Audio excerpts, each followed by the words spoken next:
Welcome back to the Rockman Power Hour, a podcast where we talk to the most interesting people in the world of pop culture and everything in between. And this week on the show, we have got two Canadian rock powerhouses joining us.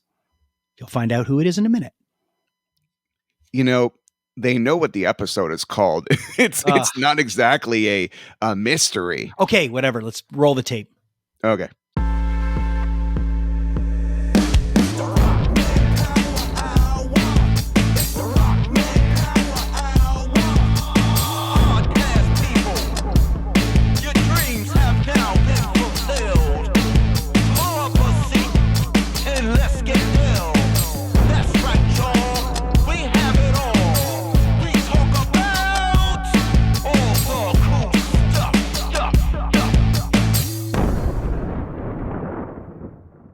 Welcome back to the Rockman Power Hour. Thanks so much for joining us again. We are very, very excited this week as we are joined by Sam Roberts and Melissa Auf der Maur. The reason why we've been able to pair these two together is they're going to be part of a very, very special benefit show that's happening this week at Théâtre Fairmount in Montreal. It is called HERA and is put on by the friends over at Mon Productions. And this is all to benefit the incredible work they do at the women's shelter at La Dauphinelle, I should say. Ryan, I am so excited about this because both of us being fans of rock and roll, being Montrealers, you know, Sam Roberts, legendary Montreal musician and all around amazing guy. And then of course, Melissa Auf der Maur, almost mythical Melissa Auf der Maur, who when you get to talk to is just so down to earth and so kind and was nice enough to join us today, both of them, to talk about this show. Ryan, you know, we couldn't do this show if it wasn't for our friends at Heartbeat Hot Sauce, and we have to give them a shout out right out of the gate. I think we won't do this show without our friends at Heartbeat Hot Sauce. If Heartbeat Hot Sauce turn off the tap, we're done. But let's bring some attention to this incredible Poirier's Louisiana style hot sauce. Just did a really, really fun challenge with my buddy Rob, my friend Dax, and Dennis, where we kind of Tantrum. Basically Tantrum and me. It was like slaves on Tantrum. We did a challenge where we took 10 of these sauces and tried them all, kind of like a hot wings style thing. And this one was surprisingly, you know, it says it's a medium. Do not believe that because it'll burn you in all the best way. Louisiana style hot sauce. That's Poirier's. And of course, that's Dustin Poirier, the UFC champ. And get this now at Heartbeat Hot Sauce. Use our promo code Rockman20 and get 20% off your entire order. Great time to do this right before the holidays if you're looking for a hot sauce fan on your Xmas list. Check it out, Heartbeat Hot Sauce. Also, big thanks to Studio House Designs and beautiful, the Buffy shirt. Love it. And I've got the Audition. Don't watch that one for the holidays. It'll ruin your holidays. And of course, to Audio Technica for lacing us with these great mics, these great headphones, and all this great jazz, and these great mic arms, which I know you love. I love the mic arm. I feel more professional. I could have the best microphone in the world, but unless that is a mic arm, like a semi-robotic mic arm, I just check out. You know. All right. So like we mentioned, there's a very, very special show happening this Friday at Théâtre Fairmount, and it is called HERA, and it is being put on by the folks at Mon Productions. It is a veritable who's who list of people participating in this, Ryan. It is crazy. Sam Roberts is going to be there. Felicity Hammer, Evan Cranley, Joseph Yarmish, D-Track, Joey Napoleon, Elliot Maginot, Felix Diot, Candle, Melissa Auf der Maur, Stephanie Boulet from Les Sœurs Boulet, Amy Milan from Stars, and the list just goes on and on and on. Of course, Sam Roberts, and both of them are joining us today, Sam and Melissa, to talk about this very, very, very, very important show. Now, they did their first one last year. I hosted it, and it was great. They raised a ton of money for a women's shelter, and this year they're going to be working with La Dauphinelle, who are there to help women and children get out of horrible conjugal violence situations and give them a place of respite where they can gather their thoughts, be taken care of until they find out what their next move is. And if you speak to anyone that's been a part of domestic violence or lived with that, it's awful. So I have to give a tip of the hat to George and the whole crew over at Mon Productions for putting this together. So it's a especially this time of year, Ryan, in the December month when the holidays are coming, there's so much pressure. Everyone has pressure to, no matter what situation you're in, there's some kind of a pressure to, deliver for the holidays. And then some people just fall, they succumb to that pressure. And horrible situations happen sometimes. And unfortunately, a lot of times women and children are in the crossfires of that. Yeah, the idea that I don't have a place to go is definitely a large part that comes up in situations like that. So this is great. Yeah. So all those musicians I just mentioned are donating their time to raise money for this incredible cause. And this week on the show, we have got Sam Roberts and Melissa Auf der Maur, who are joining us to talk about this show. Who snuck in, by the way? Like, yeah. I just want to say the little backstory there. Explain that, man. Well, go ahead. Why don't you explain it? Because it was pretty cool. Okay, well, yesterday I was supposed to get my hair cut and dyed right now, right? And we confirmed this interview that Sam is going to be in. I'm like, I'm canceling my haircut because Sam's amazing, and then you're like, Melissa's going to be there too. I'm like, I'm canceling more of my haircut because I'm just a huge. I mean, Sam Roberts, like, not an incredible musician, but one of the funniest human beings I've ever met in my life. So funny. And I'm friends with actual legit comedians. And this guy I could listen to. There's an offbeat humor he has. Yeah. You guys even have me in the beginning. So I guess we shouldn't preamble too much so people can hear watch the deer in the headlights look on my expression based on you two assholes. But yeah. And then apparently Melissa was going to be sneaking in and we weren't going to tell Sam about it. So there was a period of time where when Melissa was supposed to come in, there was a little feeling of, like in a sports team movie where I'm like, I wonder if we're going to win the big game and this big reveal is going to happen. In the business, we like to call that skating. And you and I were skating for a little while. Yeah. We're skating, but then the skating was good. I'm like, wow.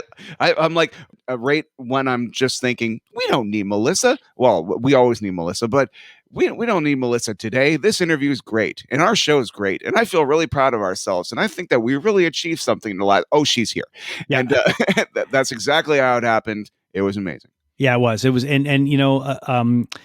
Melissa's great. Melissa's just, she literally is like a mythical character that when you finally meet her, you're like, oh my God, you really are. I can see why everyone always talks about you this way because you really do have this energy. She's a star and she's so nice, so kind. And I've always, any dealing I've ever had with Melissa has just been wonderful. So really, really, really, really grateful that she came on the show. So anyway, it all happened. It all worked out. And I said to myself, boy, am I glad that my hairdresser, Courtney, hello, Courtney. Did you get another appointment?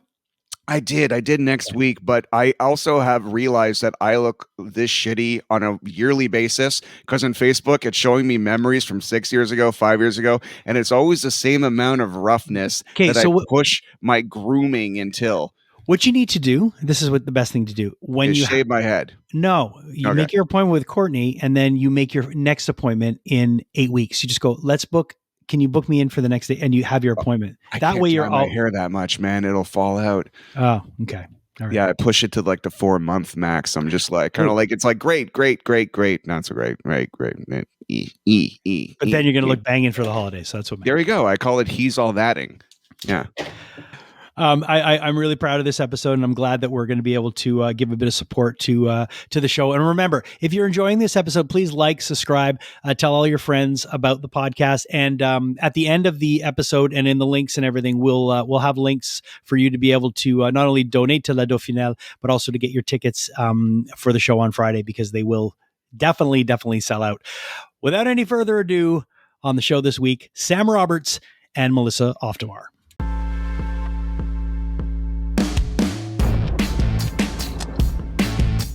Sam, do you know Ryan? Have you ever met Ryan? Hi, Ryan. Hi, Ryan. Ryan's nice to meet you, man. Ryan's my co-host, also producer of the podcast. He's also one of my good friends and been around the music scene for a long time. Helps us with Comic-Con and good dude. Well, nice to meet you. Thanks for having me on. Thank you. I'm speaking of good friends, I'm good friends with Josh. Well, things were going really well until you had to say that. I tried to tell him, but he didn't realize. Like, you don't bring up Josh and with an interview. And Sam hates fucking talking about Josh in the first. Everybody makes that mistake. It's really your first time. Yeah. I know it's our first time talking to each other, but I think we're the only adult like rock and roll band whose drummer still buys the candy Nerds.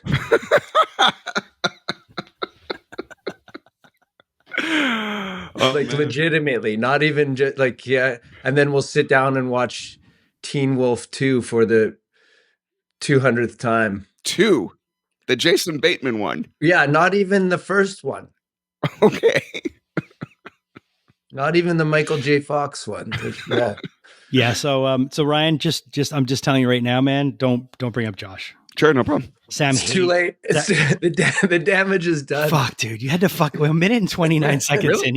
Yeah. I have no idea what the fuck you guys are talking no, about. he can't. He Josh is contractually bound to the Sam Roberts band, and Sam has been trying to get rid of him for like 22 years now, right? Can't do Really? it. Yeah. Cannot do it. Really? Huh.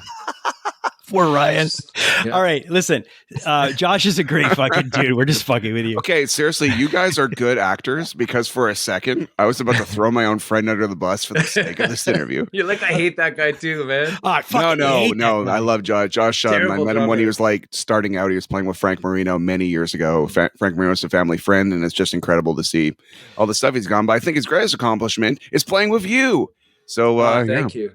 Yeah. Oh, he played with Frank Marino. I'd never heard that one before. He hadn't mentioned that. Okay. He doesn't like to brag, man. He's quite a humble dude. You got to give him that. Yeah, But, you're right. One thing to say about We Josh, love you, Josh. one thing I'll say about Josh, and and we'll stop talking about him after this. When I started at Show'em, Sam, Josh was so supportive of me on air. Because Josh knew me from years ago when his band Dogs Playing Poker opened up for Slaves on Dope at the Spectrum. So he always talks about how, oh man, I remember we played the Spectrum and you guys were in the band, and we talk about that. So when I got on Show'em, and he's a big Show'em rock listener, and as you are, and when I started working at Show'em, I remember I was on the overnight shift, midnight to 5:30, and Josh would always text me and like message me on Facebook, like DM me and be like, "You're doing great, man." And he would be up, and he would, because I guess he's a late. He stays up late. I don't know if he still does that, but back then he did. And I remember, man, I was so like, thank you for just kind of sitting there with me, because I was so fucking nervous. First of all, because I was worried I was going to drop an F-bomb, and I never did. But just all these things. And I remember he was just really like, man, you did great last night. I'll be listening again tomorrow. And I was just like, either this guy's super supportive or he has no life. No, it's that's a tough question, actually. Were you asking me a question?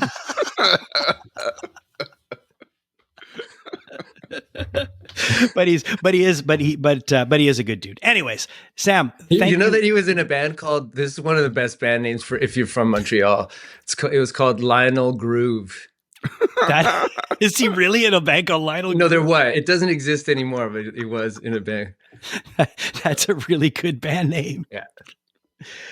So first off, how you been, man? I haven't seen you in a minute. I think the last time I saw you, I was filling in for Sharon on the morning show with Jay, and you came in to play the That's single. right. We were doing the rounds on the last record, which I guess was earlier this year. And yeah, it's been a good year of playing a lot of shows, and it's been a nice return to touring life. You know, I think we played shows over the last 3-4 years during all the disruption, but it's not the same thing as actually going out on tour. And I think we kind of had to come back to that reality. It's like, oh man, it's really different to get up and play every single day of the week. Yeah.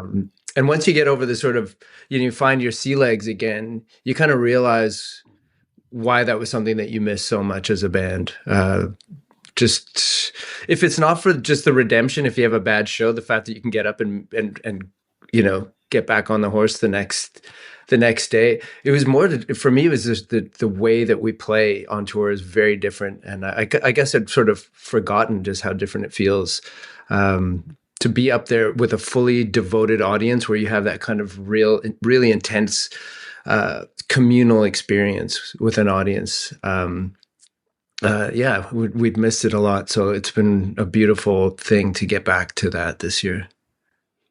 Have you ever had shows where you've played really well, but the audience sucked, and then the next day the audience is amazing, but you're just not playing as good as that bowling alley? You're like, oh man, you should have saw us at. That's all the time. That can happen all the time. And I do feel like the tour kind of streamline that experience a little bit more, because when you play festivals all the time, and basically our musical diet over the last 4 or 5 years has been almost exclusively festivals, and you don't know what you're getting. A festival's a mixed bag experience on any given day. And like you say, you might just show up raring to go, and it's a Wednesday night and it's drizzling and nobody's feeling it, and then the next night can be a perfect summer night, and the band just doesn't hit its stride the way you want to. So I think with the idea of being on tour, playing consecutive shows, traveling sort of in that linear coast to coast direction, you get in sync in a way that it's really hard to do when you're just kind of bouncing between, is it an armchair warrior festival on the Thursday and then it's a wild one on the Friday night? You're kind of constantly changing hats and you're trying to present the same band all the time. And I think that's part of the challenge, Well, and I remember just from my touring experiences, I remember the best was when, let's say you were going out for a month straight and about 2 weeks in, you just found that groove and then it was like unstoppable. And it felt so good, but I imagine when you're doing, when you're doing festivals and fly dates and in and out, it's like, it's not the same as being on a traveling metal tube where you're just all together in the same spot. So you can really, really get into that same groove, when you're all over the place. It's hard. And I imagine, as the band progresses and as everybody gets older and does different things and has their own lives and lives in different cities, maybe that challenge of the early days when everyone's like living together in that same, space and just feeding off the energy, that's got to be hard to recreate sometimes. Yeah, it's almost impossible to recreate. Our solution, by the way, to the 2 week in problem, you only kind of hit your groove 2 weeks in. We go out the night before and we have a wild, like a rager. That's amazing. But it's good though. It's smart. You wake up the next morning and you're like, this could be day 40 of a tour right now. And it's day 1. So, but it's the community. It builds up the camaraderie between all. Yeah. It's also so that you're not starting here and feeling that inevitable sort of downward, the decline. You just kind of start at a low ebb and then you just stay there. Speaking of ragers, at this point, I used to play a lot more often, and like you guys were saying, you developed that muscle. But at this point, if I have 2 days of fun in a row, it seems like I can't speak anymore. How do you maintain? Yeah. How can you stay out there and still, sing at full level after like a month? Yeah, it's like you give yourself malaria. It's amazing. It's I mean, that's obviously we're still pretty good at it. I'm not gonna lie. You are. It's our gift. That's our super. You guys are. I've never seen a band that can conquer malaria the way you guys do. But you guys, you guys. I've seen you guys many times over the years, and you guys do have a knack of delivering live. Like that's one thing. One strength is that the music really translates well live. So you could tell that you guys were a band before. The band thing is very important, as opposed to a lot of people that'll say, well, I write songs and then I put something together to play it live. You can tell that you guys are very much a unit. So yes, congrats on being great malaria survivors. Yeah. It's that being said, I think to your point, and this is not to be too adult about the whole thing, but all that fun has to somehow translate into a hopefully a great show every day. So I guess where the maturity kicks in is knowing where to draw the line that way. But at the same time, if you sort of live too much on that side and you don't allow yourself to feel that kind of wildness, it's a wild way of living, And if you try to sort of make it other than what it is, then it's hard to find that sort of authenticity on stage. I find that you do have to sort of allow yourself to kind of go to the edge, because that's why most bands only last for 2 to 5 years. Yeah. They burn bright and then and then it's hard to find the other things that you need to find in order to survive a life of touring, whether it's the songs have seemed to evaporate under the pressure of the lifestyle, or the pressure of expectation, the interpersonal relationships collapse under the strain of anything from, again, bad diet to egos, any of those things. And they sort of strip away. It's like you age much quicker. You age faster than a dog, basically, Yeah. And that's why bands don't last. But I do feel like it's sort of part of, for me anyway, the experience has always been still allowing yourself to go up to that edge all the time and have a look over and sort of flirt with it a little bit, because we're a rock and roll band. And if you live in a completely sanitized way, then that spirit is dampened too much. It's got to be crazy for you, because the band has been around for a while now, and you've seen so many trends, music trends. People saying that rock is dead. People saying that it'll never come back. Then seeing rock come back, and then again saying it's dead.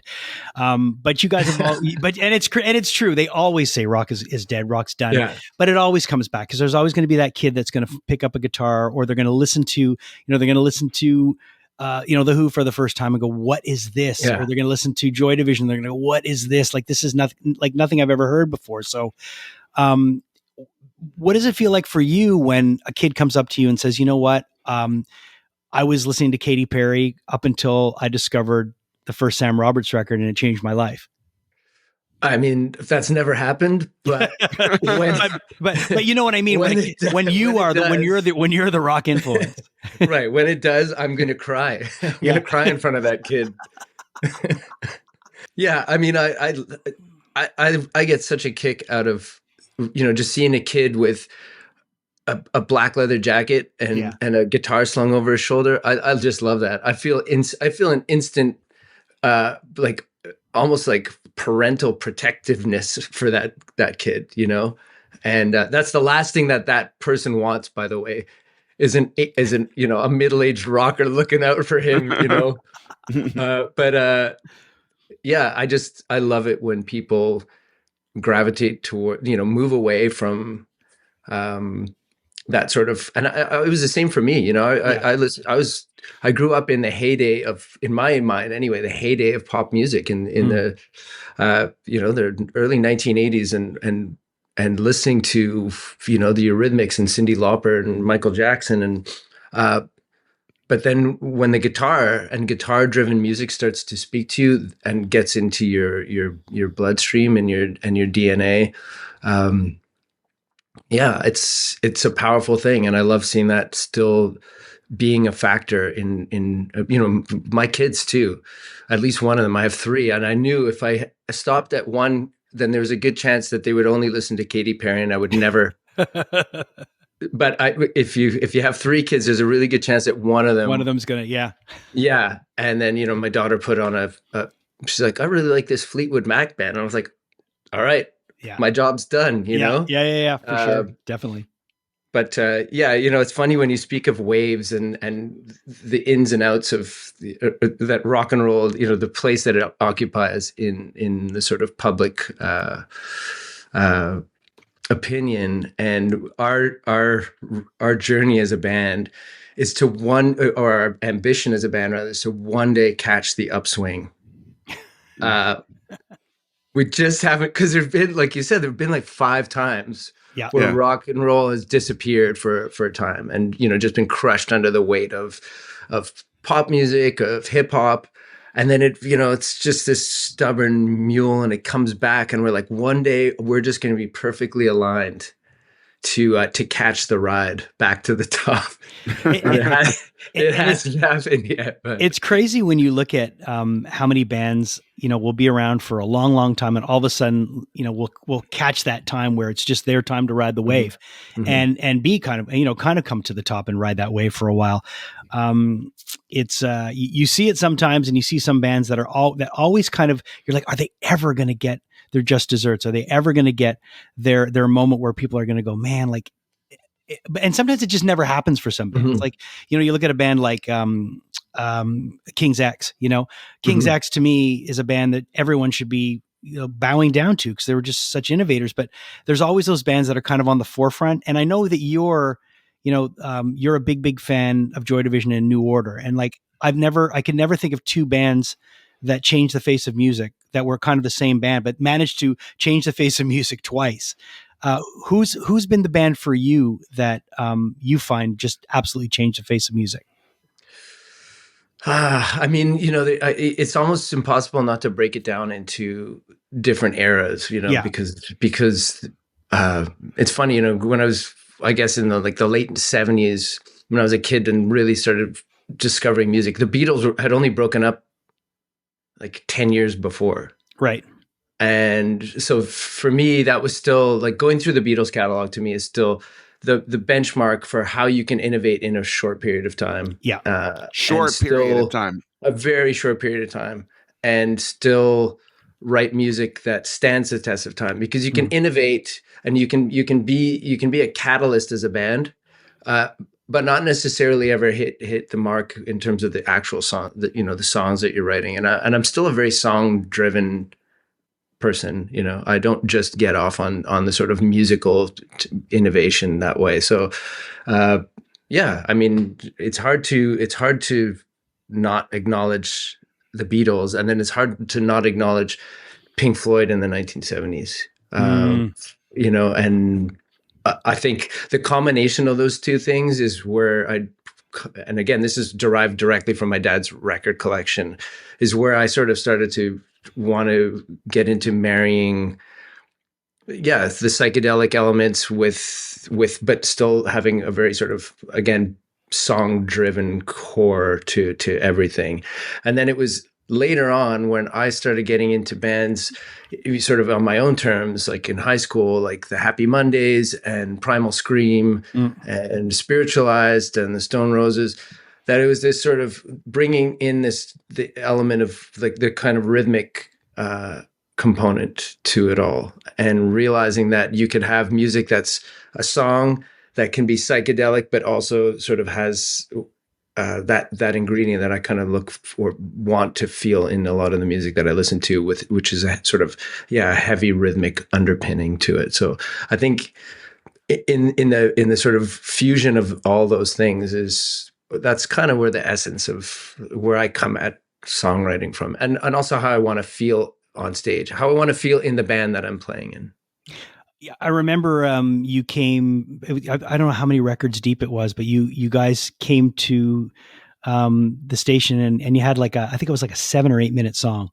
And I remember we played it and I was so happy, because in my mind, I'm like, he's getting to flex what he wants to, and he's able to be at a point in his career where he can say, you know what, I'm going to do that. And I think you had allowed yourself the opportunity to do that and go like, hey, take it or leave it. This is what I'm presenting to you right now. And it was great that people jumped on. And I know Shom did. Yeah, that wouldn't happen now. Jason. That was like, I don't know if I can flex that muscles that we don't have anymore, but there was a time for sure, especially earlier on, where you realize that you have a certain opportunity available to you, in that clout isn't the right word, but you have a little bit of currency in the bank. There you go. That's currency. And it felt like we had a chance to sort of dig in our heels, musically speaking, and to try to use that currency to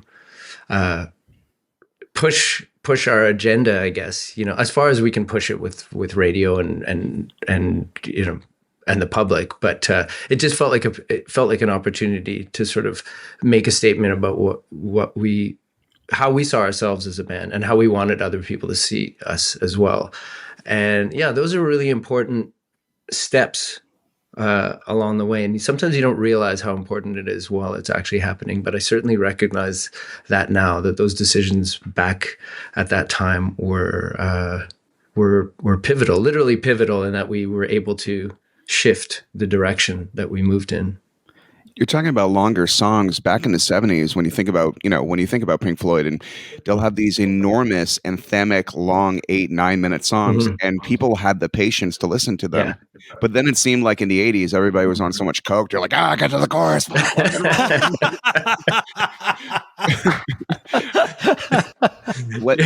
You're so right, man. I mean, like, do you still try to get to that chorus after a bump? No. I love it, man. That's probably the truest sort of like so outline of what it's we call it patience, but really that's what an acid trip is, and it's the same thing. It's like, why do we like 3.5 minute long like frenetic songs? Well, that's what cocaine did to the 1980s for sure. So with that, when you're making a song that long, is there any self-doubt where you're like, oh fuck, are people gonna like listen this long? Like, in the days of CD culture, the skip button, I think that's what changed everything. Is skip, because even fast forwarding on a tape is still kind of disarming, like you kind of left it alone. Or you kind of memorize what time the other song starts on the other side. Yep. But I've been getting into vinyl hardcore, and I can tell you, just based on a lack of skill, I don't skip any songs because it's too hard. I'm like this. Yeah. I'm literally like, I've never been more nervous than I used to be so good. I used to be so good at dropping it and finding that groove. But and the best is when your kids go to put on a record and they're like, I'll do it. And he's like, dude, no, that's not how you do it. No. Oh, I've been at Jason's house when he fucking puts on a vinyl. It's like, everyone stop. Shh. And I'm like, at my house, I'm just like, here, bing. No, the hands are. I don't have the hands of a surgeon for sure. But yeah, you're talking about writing long songs and I think if you stop writing music for the stoners, then you should just stop altogether. I mean, that has to in some way be you have to be reaching out to those people who want to dive into music, who want to feel that full sense of not just immersion in it, but also the movement that comes with a long song. And it's sort of the challenge is you don't always know what kind of drugs they're taking, I guess. So your challenge as a songwriter, or, as a band is how do you make that thing move, and how do you keep it meaningful and compelling all the way through? It doesn't always happen, obviously. Sometimes this part's great and this, and then you fall off the rails a little bit here or there. But it's the challenge of it all. And then it's the challenge to play that live and to stretch it out and to find all the spaces in it, new places in it. That's kind of the lifeblood of the band in a lot of ways, is allowing yourself, having enough of those kind of songs so that you have that opportunity to reinvent for yourself and for the audience on a daily basis. I know you were, being so busy with Sam Roberts' band for all those years. It's hard to branch out and do other things. But when you did put together Anyway Gang, or Anyway Gang was put together, I don't know if it was you put together, but when it was put together, man, that was a great moment for Canadian rock and just for rock in general. And I was so jealous because I'm a huge Sloan fan. Yeah. And I remember seeing you and going like, what's it like to be in a band with a guy from Sloan? Was it personally for you? I mean, obviously, you had, Tokyo Police Club in there and Colorado and all that, but when you have, Chris from Sloan, personally, were you a big fan, and was it cool just to be in a band writing with him? Yeah, I mean, all of it really. I know I was a huge Sloan fan. We even submitted a demo tape to Murder Records, which is Sloan's record label out of Halifax. Yeah. And I had the rejection letter for a long time. I don't know if I still have it. This was right. I put it on right before, and it was typed. It was a tape. I put it on the fridge next to my artwork. Exactly. I'm like, I was heartbroken at the time, but I still thought it was pretty cool that we got that we'd made contact with Murder Records. So yeah, I was a huge fan, and I still think of that time. What they were doing in the 90s was so unlike anything else that was happening on this side of the pond anyway. And how inspiring that was for us as a young band. And then to fast forward, 25 years or whatever, and that you'd be not just playing in a band and writing songs together, but Chris and I are roommates too with Anyway Gang, and finding out all these incredible things about this guy that you've looked up to your whole life. Like, I didn't know that he changed his socks 14 times a day. Really? Yeah. Why? He carries 14 pairs of fresh white athletic socks in his backpack and changes his socks 14 times a day. That's just what makes the man tick. I don't know. Everybody has their secrets. So on tour, he's just like constantly going to Walmart and buying like packs of socks. Yeah, I mean, it's just a constant flow and of new socks. I mean, sometimes if he was short, I'd be like, "Hey, you only have 12 pairs for the day. I'll kick in a couple if you need them." Does he at least sign them and give them out to fans? No, he hoards them. No. Axl Rose and Beyonce do a lot of changes throughout the show. Does he run to the side of the stage, whip off the old shoes, and do a change? Exactly, it's a sock change, mid-set sock change. Yeah, just to keep it fresh. I don't know. See, these are things you just don't know. How could I have known this in like 1995, looking up to Sloan, that one day I was going to know all this stuff about Chris Murphy and his socks? But at least he's got, I would imagine, barring like always wearing the same pair of shoes, he must have really nice smelling feet. Oh, it's like impeccable, really. Maybe that's why I'm such a shit songwriter, because I fucking don't change my socks enough.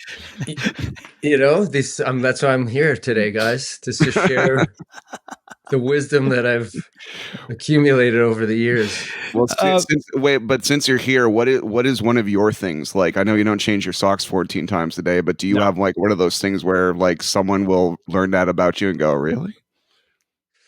No, I keep it super, super, super mysterious all the time. I reveal almost nothing about myself, like a full-on blank canvas. So you'll never know. Yeah, I have nothing. I'm a mystery wrapped in an enigma.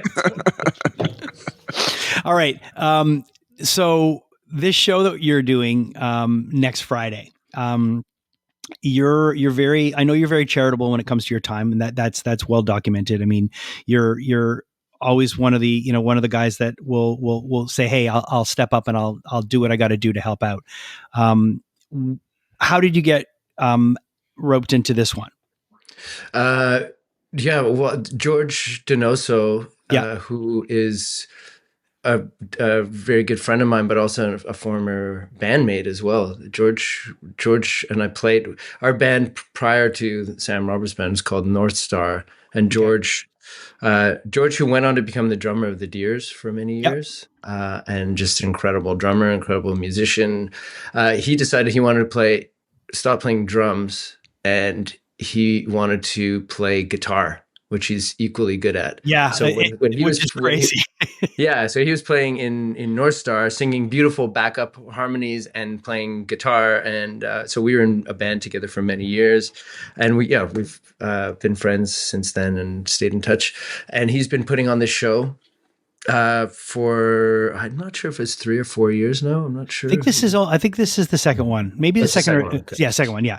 But he really throws himself into this, and I wasn't able to do it last year, and I'm just really, really happy, especially this time of year, to be able to do something for our community, and especially I think this is a beautiful. It's a difficult cause in a lot of ways. Because of what it represents. And of course, we're talking about La Dauphinelle and domestic violence against women and children. And I think at this time of year, as always, this is a kind of time where we can stop and pause and reflect and realize that there are things that we can do to make big changes, small things that we can do to make big changes in people's lives. And I think that that's where the spirit of this show is. And I love the fact that it is really a sort of a gathering of all different stripes and people from across the sort of Montreal musical family. And that we get to together, and everybody who comes out knows that they're supporting La Dauphinelle and helping to make a real change for women and children who are in a desperate and difficult place in their lives. And I'm just happy to get up there and do what I can do, sing a few songs and help make a difference. Was there a lot of room for you to choose what you wanted to sing, or were you given like, okay, well, this is what we have available? He was leaning on me pretty hard. He's like, how about the Smiths? I'm like, well, that's not an easy place to start. Oh yeah, dude, I know. I did a Smith song, and it's not. I never want to try to do that again. That was like. But I'm not. I can't tell you what I'm doing. No, you don't have to. You don't have to. I might have just told you that I'm singing a Smith song, though. But it's not the only thing. Well, when I saw you, because I love seeing you do covers. Because you really, the way you guys leaned into those New Order songs that you did at Mitch Melnick's show. We did. We played a Cure song. We played A Forest by the Cure. Yeah, but you also played that one New Order song that I think it was from Power, Corruption, Lies, and I think. Oh, we played Age of Consent. Yeah, but you did. I think you did the New Order song. I think you did. And then we did a Joy Division song. Right, that's what it was. But I remember I was just Disorder. And it was just so good to see you guys play that, and it was so convincing too. And I was like, man, you could tell this guy's heart is kind of there, like as the whole band. I mean, you guys played it like you could tell you guys were fans of the bands that you played, and that it's fun when you can go do those kind of shows, because I imagine the pressure, it's a different kind of pressure, right? You're playing in front of people. If anything, it might be even more pressure, because when you're doing a Sam Roberts show, you're playing in front of a room of fans, but this is people going like, is he gonna be able to pull that off? Man, I'm never more nervous when I have to play somebody else's song. Yeah. But when you do it and you get to sort of inhabit that song, you get to inhabit a Joy Division song for 4 minutes. It's almost a letdown to come back to your own music after that. I know. With the adulation that everybody who aren't fans of yours are giving you, you're like, oh man, can you just do that? Exactly. I'm like, I might just do that. I might just fucking start a wedding band. Fucking Sam Roberts shit. A really dark, wedding band. So, Sam Roberts, wedding singer. Exactly. I'm sure there's goth kids out there that will get married that would be like, you know what? I would really, really, really love to just have a band that would, oh, my son just called me. Let me get rid of that. I thought it was someone else jumping in here. I really think that there's a space for a goth wedding band. I really do. Because I'm sure that there's people that go through wedding bands. I'm like, oh, I don't want to hear Celebration. I don't want to hear all that shit. I want a band that's going to play stuff that I want to hear. So I want a band that plays an entire song, and not at a wedding where they give you about 30 seconds of it, and change it, and you're mid fist pumping, and you're like, and then it's you're medley averse is what you are. That's what But I agree. I think the problem. I think goth wedding band, though, you have to have two goths marrying each other, because if not, there's no way that's ever going to be agreed upon. The wedding is only half sad. That's it. So, but yeah, no, it's a cool chance to get up and play some other songs, and songs that I know what I'm playing, but. And all bands that I love, and which makes it 10 times harder, because you want to do justice to it in some way. But it's going to make for very along the lines of Mitch Melnick's extravaganzas. It's going to be that kind of beautiful organized chaos where you kind of feel like everybody's just there with the right spirit and having a good time, and the audience feels that. They kind of feel that it's all sort of, I don't want to say informal, but the sort of barriers have been broken down a little bit, and it's just a cool shift for me to be a part of something like that. Who are you personally looking forward to seeing perform? I haven't seen Melissa Auf der Maur in a long time, and I'm looking forward to seeing her back on stage. She has a real presence up there for sure. So that's just so I'm going to pull out the list here. Oh, Amy Milan, my dear friend Amy Milan's going to be playing. She's always a real force up there as well. We've got, and then her I wouldn't say her better half, Evan Cranley, Trevor Anderson, who is I've known since I was 5 years old from the High Dials. He's born on October 1st. I'm born on October 2nd in 1974, and we went to elementary school together, and we've been very, very close friends since growing up on the West Island. And we played a little bit of music together, but I've always been a huge fan of his songwriting, and just can't wait to see the High Dials. Who else have we got here? Candle, I know Candle, and Elliot Maginot, Erica Angel, Joey Napoleon, D-Track, Félix Diot, Joseph Edgar, so many. Joseph Yarmish from Soons. Just too many great people here, man. So Martin Pellan from the Deers, Jeff Louch, Eric Cohen, another old friend of mine. This guy, Jason Rockman. Guy sucks. That guy fucking Not sure sucks. about him. He says he was in Mahogany Rush, but I don't believe him. He says everybody's saying they were in Mahogany Rush these days. I don't know what's up with that, but it's you got to hand it to George for pulling off what he does, because the amount of work that him and his wife do, who's behind the scenes, like they are constantly trying to up the bar when they do these things. And when they did it last year, I hosted it, and I was just like, I couldn't believe, how did you do this? And then when they came back this year and they were like, well, we've got this. And I was like, oh, you got Sam, you got Melissa. I was like, wow. So I think it's the kind of thing where I could see this becoming a yearly tradition, maybe not for everyone involved, but I could see them, cementing this as something that's going to happen, and be there to help out every year. And I think these early versions of these shows are always fun because, maybe 10 years in, you're going to go, man, I was at kind of like Oshiagi, I was at the second one or the third one that, when the Stooges played, and people are like, really? And so I think it's one of these things where I could see it becoming a tradition. And I don't know about you, but, and I know Ryan, I can speak for Ryan too, but I'm all about tradition, and I'm all about, yearly things. I think it's nice when those things they're the one constants that I think people need. Absolutely.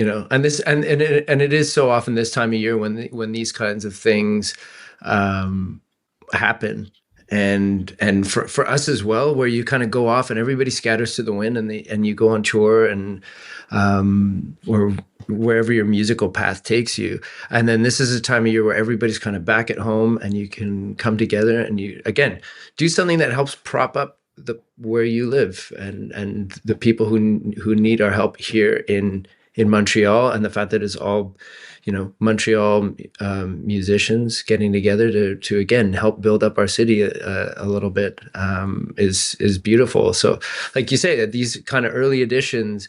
I'm so sorry to interrupt you, Sam, but we have a special guest. Oh, who've we got here? Terry DeMonte. Hey, Melissa. Hey, Melissa. I'm here. I'm casting for a Clash cover band right now. Oh, wow. You found your man. Yeah. You have found your man. I don't think we've seen each other since then. I did. I came to see you once. You were playing in Montreal at the Petit Campus. No, at the Cafe Campus. Okay. Yeah. Yeah, but you didn't leave passes for him, so that's why he didn't see you. So I left in a rage.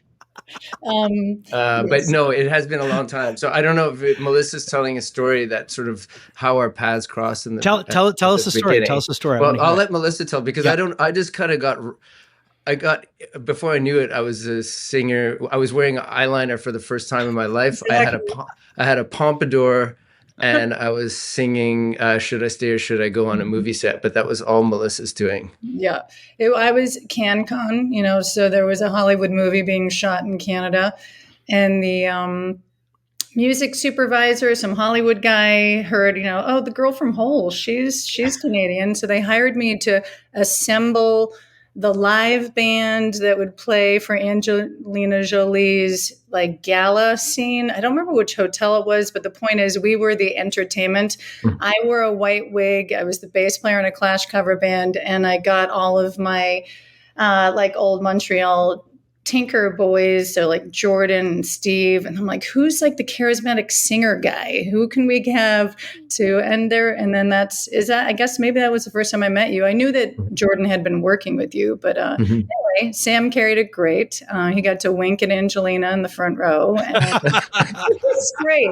And then, that was it. That was the end of our career until next week. That's right. We're reassembling after a good 20-year hiatus, 20-something year hiatus for sure. Yeah. Well, right before you popped in, Melissa, we were going over who was going to be performing and who Sam was excited to see, and he said, and you'll hear it back when you hear the episode. The first person he says, "Yeah, Melissa," because I probably haven't seen her in about 20 years. I'm excited about that. So I felt the same way too, and I feel. Also, I'm beaming in from the silly USA. It's Thanksgiving morning. Just so you know, I was about to make deviled eggs with my daughter for our contribution to my in-laws' dinner. I remembered I was supposed to step in here. And one of the things I was excited about, getting back to Montreal is all I ever want to do. Any excuse to do it. And then especially when all like the house band for this performance, for the fundraiser, are all guys that have toured with me overseas on my solo projects. And I could not say no to an opportunity to play with these amazing Montreal killer dudes that I miss deeply. I miss playing, and I miss playing with Montrealers. And I don't even know if I'm allowed to say what songs I'm playing. I don't know if that's like... I mean, no one's... I know what you're playing because they told me, because I asked. Okay, great. But I'm telling you, I think people that when they find out, I think they're going to be very excited. So I wouldn't want to miss it. That's for sure. Yeah. Well, mainly it's just when in doubt, be Aussie. It's all. Listen, speaking from firsthand experience, being the first band that was signed to Ozzy Osbourne's label, and having Sharon Osbourne show up and go, "I'd like to sign you to Ozzy's label," and then literally telling Sony to go fuck themselves. We're going to go on Ozzy's label. I get it. Wait, when I did your show last time, did we talk about tea with Ozzy? No, you talked about Ted K. Ted K. That's it. And we didn't somehow talk about that? Of course not. Right. So from Ted Kaczynski to Ozzy Osbourne, to me, joining as the bass player for the Smashing Pumpkins, who were for one fast second managed by Sharon Osbourne. So my negotiation of joining the Pumpkins, having just left Hole like a minute before, was Sharon Osbourne inviting me over for tea, and Ozzy served me tea and crumpets while Sharon and I talked business. And it was the most absurd, manipulative yet charming way for me to say, sure, whatever, sounds great. I'll join the band. But truly, Ozzy poured me tea while Sharon was like, "How does this sound? It's only like a year." And I know, anyway, it was beautiful. My only encounter. And at that point, I had not yet started my Black Sabbath cover band, which I had when I went before going solo. In between being the bass players for Hole and the Pumpkins, I had a band called Hand of Doom. Yeah, I remember. Me honing into Ozzy. So I could imagine stepping out from behind the front person, and Ozzy was my mentor in Hand of Doom. And we played like Canada Day, Edge Fest. Like we toured as a cover band. And I think I saw Hand of Doom at Edge Fest. It was very exciting. So I'm honored. Like next Friday is fun for everything, for a million reasons. Sam Roberts being one of them, and the boys in the band, and of course Ozzy, and of course an amazing cause, a women's cause in Montreal. Great. So I'm very also impressed that all these people have gathered around for a women's shelter and center. I think that's beautiful, and I am honored to be part of it.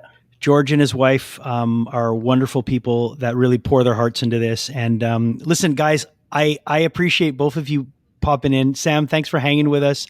Anytime. We tried to stretch it out as long as we could before Melissa came in. And I know at one point you were like, "Are these guys ever going to shut the fuck up?" But really, both of you, it just really speaks both to your characters to, around the holidays to come and do this. It's amazing. So thank you for being a part of the cause. Thank you for doing the show. Sam, you're great. Melissa, you're awesome. Enjoy Thanksgiving. Yeah. Happy Thanksgiving down there. Oh. And if people don't know, we'll post the links. We'll post the links to where you guys can get you guys can get your tickets for the show. It's happening December 6th at Théâtre Fairmount, or for all the old heads, the old Club Soda, as I always call it. Thank you. I was trying to remember. I was telling my mother, I was like, the old Spectrum. And she's like, no, that's not the old Spectrum. I'm like, of course it's not. What am I? I couldn't remember Club Soda because I used to sneak in there as a teen. Yes. Yeah. Same. I was trying to remember which great shows I saw there because I did see in like very late 80s, early 90s. I'm trying to remember what amazing shows. Do you remember any that you saw? Because maybe I saw those. The Charlatans played there. Yeah. Oasis played there. I think White Zombie played there. Okay, I didn't see White Zombie until Metropolis, so I guess I missed that first version. Okay. I saw Ranking Roger there from the English Beat when I was 15 years old on his first solo tour. I feel like that rings a bell. I got in there. Somehow I got in there before. I was probably 15 and I was smoking a cigarette. And he looked at me and he said, "Do you have a fag?" And I was like, "What?" He goes, do you have a fag?" And I'm like, no, I'm straight. And he's like, no, a cigarette. And I was like, oh, first time I had ever heard that expression before in my life. I'm like 15 years old. So it's like 1986. And but I saw a lot of great shows. Oh my God, the fucking all Montreal was ska in the 80s. Does everybody remember that? Oh man, it's insane. I mean, that wasn't happening across. I mean, obviously, it was happening in England, but I always wonder whether it was as dominant in the rest of Canada. Was it? Like, all I know is Montreal was all ska all the time. Oh yeah, and besides being a fan of it, when it came to actually playing, I've never wanted to play ska. I'm like, why would I do that? There's so many people that do it well. Let's just do something else. There was a big wave of ska punk in the 90s that came with the Plant Smashers and Stomp Records and that. So Mighty Bosstones. I think I toured with them with Lollapalooza, and I kind of I was both horrified and felt cozy. I was like, hey, they have a full-time dancer, the Boss Tone, on the payroll that just dances. I mean, that's got to tell you something. Right.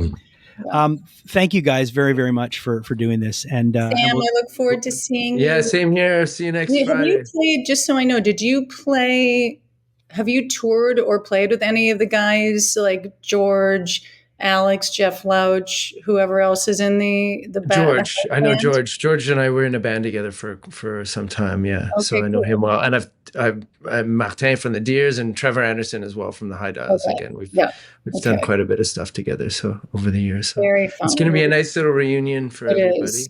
Very much so. I look forward to it. And I'm happy because it's they picked that venue because it's an all ages venue. And that's cool. My 17-year-old daughter is so excited to come. She is she's in her musical awakening right now. Oh, great. And has the best music taste ever. So it's going to be fun. Well, there's a lot of music for daughters out there right now. Yeah. May I just say, with the both of you having on the show, both the way you talk about the Bosstones, where it's like, oh, it was I was terrified and cozy. When people bring up both of your names, it's just a cozy part and none of the terrifying. But when people refer to Montreal music, and it's like, when they say your names, it's with a sense of pride. But Melissa, I know so many people, and this isn't like a female musician. You're a great musician. And I know so many people, including my friend Erica, who started a band in her 30s. She finally started a band. It's called Too Bad. It's with her best friends. And she literally, because of you, Louise Post, the people that she really idolized her whole life, she started to, it wasn't like, oh, I have to start a band when I'm a teenager and in my 20s and that's it. It's like, no, this is the late in life thing. She's going for it. It's a beautiful thing. Does that happen a lot with your audience? And that's not right now, right now? Yeah. So that's great because, I feel like across the board, it's all women of all ages. It's happening. My daughter's 13 and writing songs. I'm next year, my memoir comes out, my 90s rock memoir, and it's definitely an ode to reframing. It's very specific to my experience, but it's about women in music of my time. And I'm writing it for for my daughter and her teenage friends, but also for all the women my age or women that were older that watched on as we tried to break the glass ceiling or whatever it was, whatever we didn't do, but somehow now it's happened. So my memoir is really just of the 90s. So I don't go into the 21st century, but at the end of the book, I I paint the picture of me watching the 2024 Grammys with my daughter, and it's all women across every single. And I had 25 years earlier when Hole was nominated for a Grammy. We were like in a fringe rock category. There was like no women really, other than the occasional Britney Spears or like one pop diva. Anyway, it's fascinating time for women in music, and I have to say I'm feeling myself reinvigorated. One of the reasons I even said yes to come join the show was just I miss music, but I also feel so encouraged by the empowered female energy across the globe, across all ages. So I couldn't be more proud of women in music right now. I'm really inspired and really excited for everyone. All I ever thought was any woman that's not playing an electric guitar is missing out. Like, why isn't she doing it? And now it's everywhere. One of the greatest moments that I've had as a dad was taking my daughter to Toronto because they didn't come to Montreal and see Boy Genius, and being at that Boy Genius show at Budweiser stage, seeing a sold out Budweiser stage, and realizing that there were girls up there, complete female backing band as well, playing instruments. It was just so encouraging, and kids just, knowing every song. And, we were talking before with Sam about how, over all the years of his career, how many people have said rock is dead. Rock is very much not dead. It's very much alive, and it always will be, And flowing through a lot of women, even the pop women. Like I went to see sold out Olivia Rodrigo with my 13-year-old daughter, all with the Breeders opening up. Yeah, amazing. There was only one guy in the entire evening, which was the drummer for the Breeders, which he's allowed. But it was all women, and I truly realized halfway through the show that it was happening. This is like absolutely happening. A sold out 5 nights, all female act, and that's when it kind of dawned on me of how long it took. Wait a second. Yeah. This has been 25 years we've been waiting. I personally have been waiting to see this. And I do have high hopes that the women who obviously a lot of their gateways through pop singer-songwriter females, but they are going to find rock music through that, because obviously I am both female and very much rock focused, and my deepest fear is for it to continue it to be too pop. I just want it to get heavier, more visceral, and I think it's happening. I think that it's coming. Beware, high volume screams. Please give it to me, women. Yes. Cool. Thank you both very, very much. Thank you. Thank you, guys. See everyone next week. Yep. Absolutely. Thanks, guys. Bye, everyone. That was great. Yeah, he's so funny. Yeah, Sam was great. But she's amazing too. I have so many questions. Yeah, I know. Because she's so unique in a sense that she wasn't fucked up her whole career, so she remembers everything. Yeah. But also it's that, and here's a little talking about her book, what she will say, because I've seen amazingly, detailed, longer interviews with her. She is a fucking fascinating human being. And the second her book comes out next year, guys, you gotta buy this fucking book. I'm sure it'll blow your fucking mind. And I'll definitely reach out to Melissa and ask her to join us when she does put out the book. And that's a book that, like, I know you love rock biographies. I know you do. I do as well. So that's one I'm definitely going to be picking up on day one. Yeah, man, that was a really, really fun episode. And I really want to encourage people, please, if you're looking for something to do this Friday night and you want to support a great cause, and not only support a great cause, but see some incredible musicians together. I mean, it is a who's who of Montreal music. And there are some people that the price of the ticket would be insane. But to get all these people together in one room, it's going to be great. I'm going to be singing too. Not that that's a big, marquee thing to say, but I'm really, really glad that I got asked to do this. And it's going to be, I want to hear you sing something other than Creed in 2024. We'll talk about that another time. But, but listen, that was a really, really fun one. And I'm really, really, really grateful to George for helping us put that together. A big, big thanks to Sam Roberts for taking time out of his day. And a big thanks to Melissa, who's in the US right now, taking time when we recorded that on Thanksgiving Day. So kudos to both of them for supporting and for shining a bit of light on La Du Finale. which is a great cause. My thanks to my co-host Ryan Stick, who I couldn't do this without. Ryan, we are officially in December now, so we've got a couple of weeks coming. We've got some Christmas stuff planned that we're going to be revealing soon. So look for some very special Christmas episodes leading up to the holidays. And thanks to our producer, Julia Kajerski. Thanks to Heartbeat Hot Sauce, the heartbeat of the Rockman Power Hour. Use our promo code Rockman20 and get 20% off your entire order. Also, a big thanks to Studio House Designs and to Audio Technica Canada. Mike Marino and the gang always making sure we sound and hear ourselves well. And thanks to all of you for joining us. Make sure you like, subscribe, and tell all your friends about the podcast. And until next time, we'll see you on the Rockman Power Hour.